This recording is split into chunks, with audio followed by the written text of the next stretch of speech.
speaking of the city of Memphis, we're also known as Hoop City. Some people call us Hoop City. Some people might call us Grind City, all these type of things. And I put a poll up, not a poll up, just a tweet out Friday, I believe. Yeah. And I said I want to talk about this on Tuesday. I want to know what people's Mount Rushmore was for anything that's a group of four. Matter of fact, I'm just gonna stop the whole Mount Rushmore thing. I'm gonna just call this your fave four like Memphis basketball players, right? Just Mount Rushmore can get out of here. I'm just tired of talking about it. So your big four. Who are your big four or your Mount Rushmore for Memphis basketball?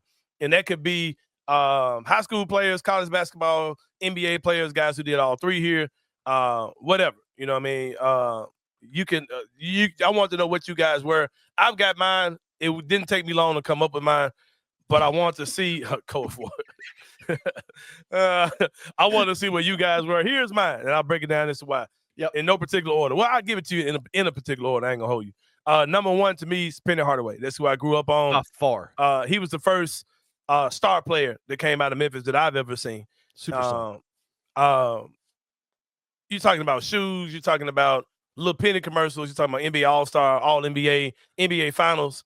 You know what I mean? All those type of things. Penny had the look. He was a big 6'7" point guard. Yeah.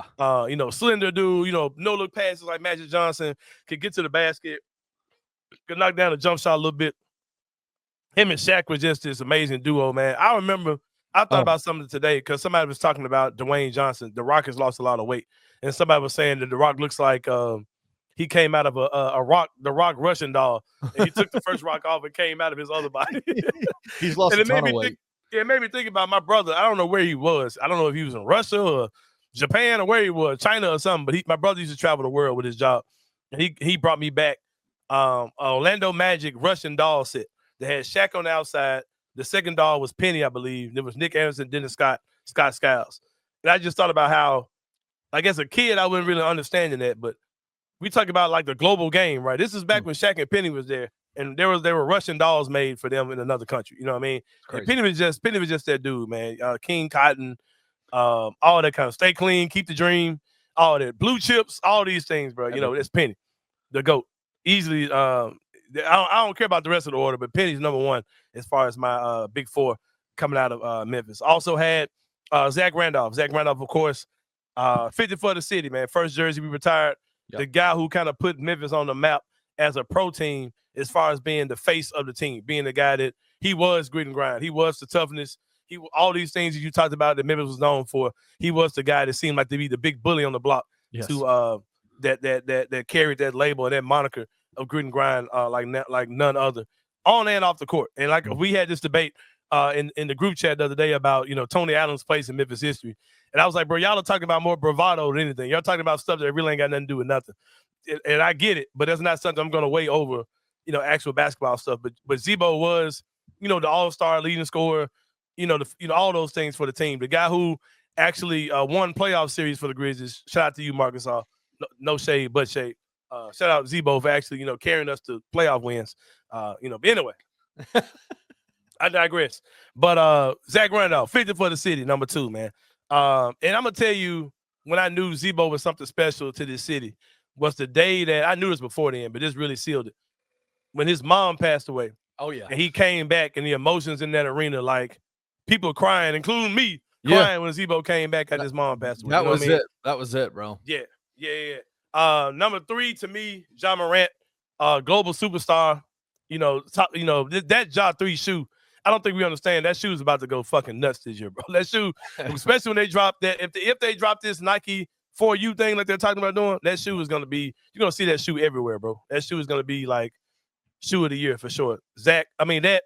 Multi-time All-Star, All-NBA, one of probably the best, the most skilled, most talented Grizzlies player that's ever been here. Time has to tell what his total legacy is gonna be, but we know that Ja is that dude. To me, Ja's number 3, or he's on that list of that top 4. Number 4 for me, this is probably easily the most sentimental pick to me, is Larry Finch. My God. He was when I was a little kid, and there was a lot of Tiger basketball players that came and go, but I knew the little short guy with the natural cut that was on the sideline, the chubby guy that was the coach. They had the Finch vanilla ice cream. Shout out to Angel Food Ice Cream, the Finch vanilla, the French vanilla ice cream with the blue swirls in it, bro, with the blue and gray swirls. number food coloring, but it was, that was the Finch vanilla ice cream. I just remember him being a guy that my dad used to always like. The fact that we had a black coach meant something to my dad. It was like the hugest thing in the world. My dad was a Boston Celtics fan when I was a kid. I wrote an article about this for the Flyer one time too, and it kind of blew up. My dad was a Boston Celtics fan as a kid, strictly because the Boston Celtics coach was Casey Jones, and everybody knew the black people didn't fool with Boston Celtics, bro. My dad was a Celtics fan because my dad's thing was anytime that a black man is, because he was like, the players are the players are the employees. He said the coaches, that's a man that they trust to be a leader, and my dad used to always think that black coaches were amazing. So Larry Finch was the coach of the team, and then things before me was that, he was the best player on the national championship team that went there. One of the best guards probably I ever came through Memphis. That stuff doesn't matter to me. It's all sentimental. He was the coach of the team when I was a little kid. That's strictly why he's there. There were people who threw other names out to me. This list ain't valid unless it's got Keith Lee on it. I'm 45. I did not see a second of Keith Lee playing basketball. If it did, I don't remember it. The farthest back I remember with Memphis as far as guys on the team is a little bit of Andre Turner, maybe, and Elliot Perry. As far back as I go. I don't have any memories of Keith Lee. And I'm not going to get up here and talk about somebody that I don't have any memories with. That's why I told you Larry Finch. I don't know anything about him as a player. I just know him as Larry Finch, the coach. I'm not going to pretend it means anything else. I've heard people throw out Derrick Rose. What other names have I seen? Mark, of course, Zebo, Tony, all those type of things. But that's mine. That's my four. My Mount Rushmore, so to speak, of Memphis basketball. Kenny, what's yours, bro? Let me see. Man, I'm with you. Like, it's tough because, like, if I were to call my dad right now and talk to him, he would have some names. He would have. I mean, Keith Lee would be on his list, obviously. Gene Bartow. Yeah, he would have. I mean, Keith Lee. He talks about Keith Lee more than anybody. That in terms of like just the historical side of Memphis basketball. Obviously, he talks about Larry Finch. I got one for you. I totally agree with your four. I think your four is great. I got an honorable mention, and it's someone that nobody has talked about, and it's not because of what he did on the floor, because he didn't play back then. But friend of the program, his grandfather, Leonard Draper. Facts, bro. Leonard Draper. He ain't in my vote, but he bro, as far as like influence, like facts, facts. Leonard Draper, if you sat down with him today, and I don't even want to guess how old he is, this dude is brilliant, and the hand he's had on every aspect of Memphis basketball. Every aspect of Memphis basketball. Like, let me big facts. This is like way back in the day, because and before I was alive, my dad was barely. I mean, he was in his teens probably, but.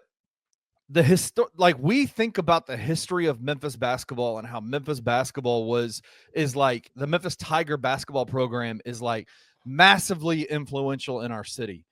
But for a long time, bro, it wasn't that way. It was historically in the way.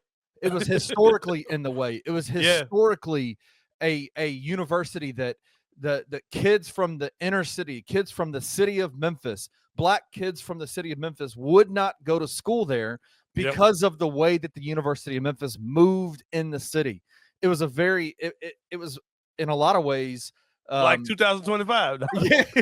It was kind of racist in a lot by right? Like, you don't say. Like, I don't know exactly how all of it worked out, but if you sit down and you talk, Leonard Draper was asked by the University of Memphis, we want to change the narrative, the perceptions of the University of Memphis in the city. And Leonard Draper is the guy who got Larry Finch to stay in Memphis instead of going to Tulane and playing in New Orleans. And that is like everything that's happened since then can all fall back on the hands of what Leonard Draper did to keep Larry Finch in the city. And so, man, for real, like, I know he did stuff like what me and you did in the, like, working in the community centers, like building up basketball in the city, just doing so much to like promote basketball in Memphis. If it weren't for Leonard Draper, like all of this stuff, Penny Hardaway being the head coach at the University of Memphis right now, playing for the University of Memphis, all that might not have happened if not for Leonard Draper. So Yep. Leonard So many- Draper yeah, is so like many right hands. there in terms of like honorable mention. Yep. In terms of the Memphis, just making Memphis hoop city. Honestly. Yeah, for sure. Like a lot of people don't really know the story, and you didn't really have time to share the whole details of the story. But Google it is all I gotta say. That man had a lot of influence on so many things. And Trey little slick ass right there in the mix. You know what I'm saying? For real, right there in the mix. Of course, he in the mix. You know, he in the bloodline, like for sure. Yep. But yeah, man, put yours in the comments, man. I do want to hear and see more of what you guys list are for the greatest. Who you think the big four are when it comes down to Memphis basketball.